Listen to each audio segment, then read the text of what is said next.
namaste. I'm Jill Loftus of Nuit Astrology, and welcome to your planetary energy forecast for the week of June 6th, 2022.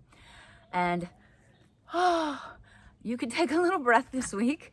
May was relentless, right? You might hear some squawking. We've had some really interesting symbolic occurrences here. We've had a baby bear trying to get at the chickens, and I just chased a fox, a huge fox, out of here, which got the tail feathers of one chicken, but we didn't lose anybody, knock wood. But boy, this Aries energy is no joke, and I know you're still feeling it. Keep in mind, as we're moving through this week, there's some pretty beneficial aspects, but we are building to that conjunction, that meeting next week of Mars and Chiron, and I've really got my eyes on that. Okay, that meeting, the exact meeting is gonna happen at 15 degrees, which is where Chiron is hanging out. But keep your Aries energy managed. And if you are feeling issues that are heat related, and I was explaining this to somebody the other day, heat related doesn't mean just you're running a fever. A heat related problem could be excess anger. A heat related thing could be craving spicy hot foods, or a heat related thing could be inflammation in the body, pain in the joints and things like that. So I feel like there's been a lot of that going on, and a lot of that is the difficult Aries energy. So moderate all of that by taking time if you need it, rest if you need it, slow down if you can. Remember, life is a sprint, or life is a marathon, not a sprint. You have to stop at the water table. You can't just go. It just doesn't work that way. All right. So we're going to start out Monday. Sun in Gemini sends a nice little beam over to the Chiron. And I'm really liking Monday for problem solving, for any kind of long-standing ailments, situations, problems, struggles. It's like, oh, whoa, that little spark of inspiration might come in. And it's probably going to come in through a conversation or a meeting up with somebody. On Tuesday, the moon is going to flow beautifully with Venus and Uranus, but then square the sun. And so it kind of moves, the Virgo Moon can be really picky. Virgo Moon can be really critical. Virgo Moon can be just like, well, everybody else is doing this and right? So take that nice flow with the Venus-Uranus and be like, instead, a little more inventive. Instead of just pointing out the problems, look for solutions because they're there. And then we have this beautiful grand trine in the sky on Wednesday, and it goes from the moon in Virgo. It goes up to Mercury and Taurus, and then over to Pluto and Capricorn. So they're all at the late degrees. Remember, anytime anything's going through the late degrees, it's triggering that Pluto. And so this is a connection between the heart and the head and change, the heart and the head and change. And so knowing where Virgo is in your chart, where the late degrees of Taurus is, and of course where Pluto's been drilling down in Capricorn in your chart, see what you can do to harmonize those three areas of life. All right. Now Thursday, we've got the moon in Libra is going to be right across the sky from that Chiron and that Mars. So you're going to get a little bit of a hit, right? That little bit of tug of war of what's going on with that Mars and Chiron. So, the Libran energy wants peace at all costs, right? But sometimes sacrifices themselves in order to achieve peace. So watch that you don't say no or yes to something that you really mean no. Watch that you're not engaging in just, this type of letting somebody rail at you, and you don't look out for yourself, you don't separate yourself from it, you just take it, right? So it's a little bit more of a day to be like, have really healthy boundaries. I think that's important.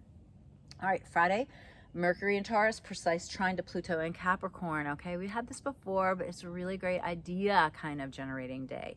Innovation. This has come up before. It might have been something that popped up the last time that Mercury was at this spot. Remember, it's moving direct and sweeping back through these areas. But maybe something comes back up, and now you're going to really have the resources, time, and energy to make the change. Okay, innovation is what you want here, and it might be with Taurus ruled things, just like food, money, the real basics of life.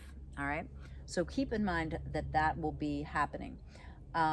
It's also going to trine Saturn and then square Pluto. The moon is going to do that. The moon is going to trine Saturn and then square Pluto. And so that's one of the things where everything right now is kind of going through this, oh yeah, this is the way. Oh, maybe not, right? So it just kind of, it's a whittling process. Remember, I was just telling a client this week, you don't go always straight towards things. It's, you know, you go to the here and then you figure out where you're going from here. And then you go to the next place and you figure that out, all right? So watch for that. Watch for those, you know, a square to Pluto from the moon just maybe says not now or not that way. But the trine to Saturn says, hey, you know, if you're going to do this and make it really work, this is the way to do it. So that's your Friday. All right. Saturday, we have Venus conjunct Uranus and Taurus. Okay. That's like, whew, a lot of energy, synchronistic meetings. Listen to yourself. There's another thing I was telling a client today. I was like, if you remember the movie Harry Potter or the book where he takes the Felix Felicis, the luck serum, and then he just kind of is like, well, I don't know why I want to go for a walk, but I want to go for a walk. And I don't know why I want to do this, but I want to do that. Right? Saturday is that kind of day with Venus coming together with Uranus. So, but it also could bring erratic energy, sudden, shocking events. Because it's Uranus, it has to be something you weren't anticipating.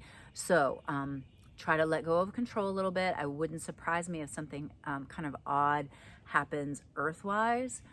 So pay attention to weather-related events over the weekend. I would pay attention to that for sure, especially because that Venus coming together with Uranus is going to be opposed by the moon in Scorpio. All right.